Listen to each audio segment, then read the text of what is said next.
Hi everyone, we just had yet another episode of Gundam GQuuuuuuX, and boy, this episode was definitely not what I expected. It seems like for a fact all the pieces are now moving across the board in a way and a fashion that no one could ever really have expected. First of all, basically, we have for a fact that Machu is now considering her plan to escape with Shun Earth, and at the same time, Yan is also probably wondering about her feelings towards Shinji as well, or Shunchan as he calls him.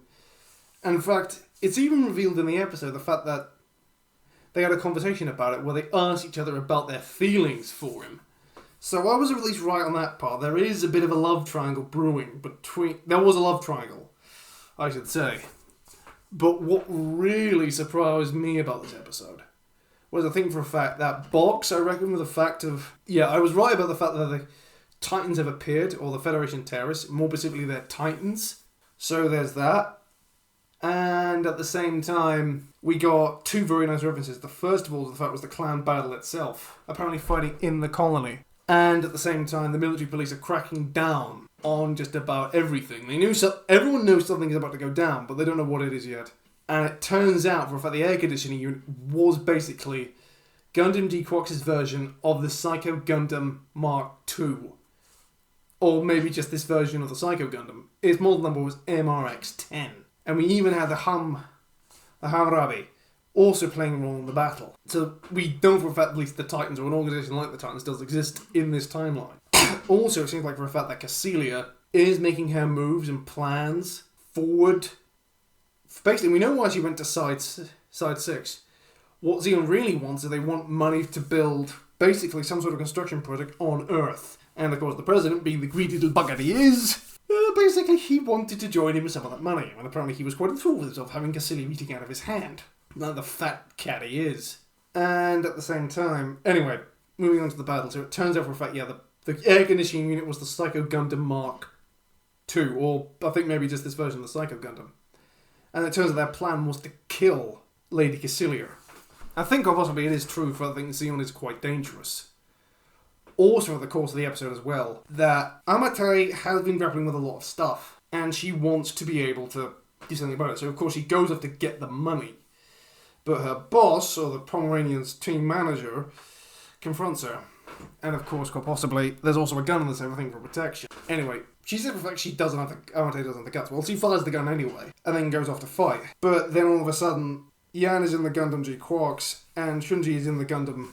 or the Red Gundam, I should say. And then stuff happens. Basically, the Psycho Gundam sees them, transforms into mobile suit mode, and opens fire. And it turns out for a fact, yeah, there's a cyber new type. And yeah, the GQuuuuuuX's arm with its shield is basically messed up. And then the Zaka show up and start shooting, causing absolute untold chaos, and shoot the GQuuuuuuX down. It survives the impact very well because of its armor, but it crashes and goes offline. And then Shunji meets up, and Yan, basically being terrified out of her wits, doesn't want Shinji to go, but ironically enough, the Red Gundam, for some strange reason, decides to, I think, teleport somewhere. So at least I have a theory on that one. Basically, Shinji found the Red Gundam at some point and just started flying it. So we need to know for a fact it's gone missing somewhere, but where or when we don't know. As we get another Zen Nova event, and the Shinji and the Red Gundam disappear. Poof! And then Yan and Amate meet again. Amate gets into the cockpit of the GQuuuuuuX. Meanwhile, at the same time, the Psycho Gundam just basically goes on a rampage. And they've really done excellent work with the design of this thing, especially with the fact that it can purge its outer armor.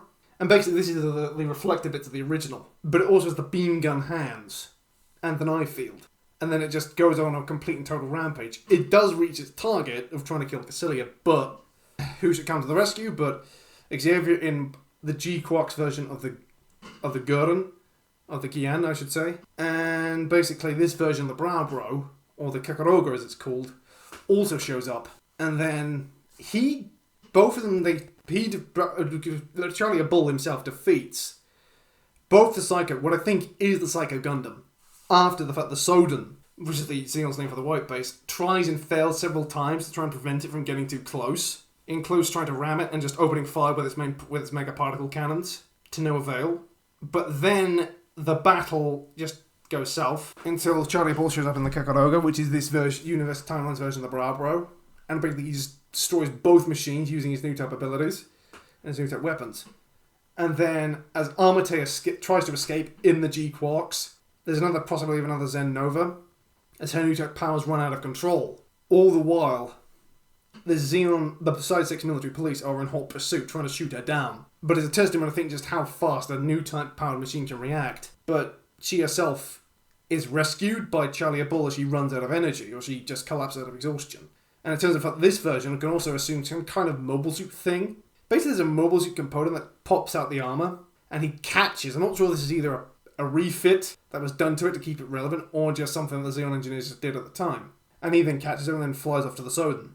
Anyway, after the battle, everything goes a bit pear-shaped. Nian ends up on another Xeon ship, which arrives to pick up Lady Cassilia. And she ends up going with Xavier, who turns out was actually spying on Charlie Bull for Cassilia because he thought that Charlie Bull was a spy for the Xeon Supreme Commander. Gurdon. Meanwhile, Charlie Bull basically reinforces Char's point. In his opinion, neither one of the Zabi family is safe to be around, and most likely there'll be another war if both of them aren't dealt with at some point. And as for Armate, well, first of all, she has as she gets to the GQuuuuuuX, she has a run-in with the police, but escapes. That's the reason why they were shooting her down.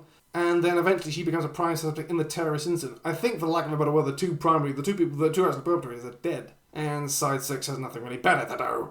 But she's in the brig aboard the Soden as they make their escape to wherever I don't know. Yeah, so this was definitely a very, very entertaining episode. Lots of shots, tricks, and along the way. I knew for a fact that something was going to happen in this episode, but I didn't know what.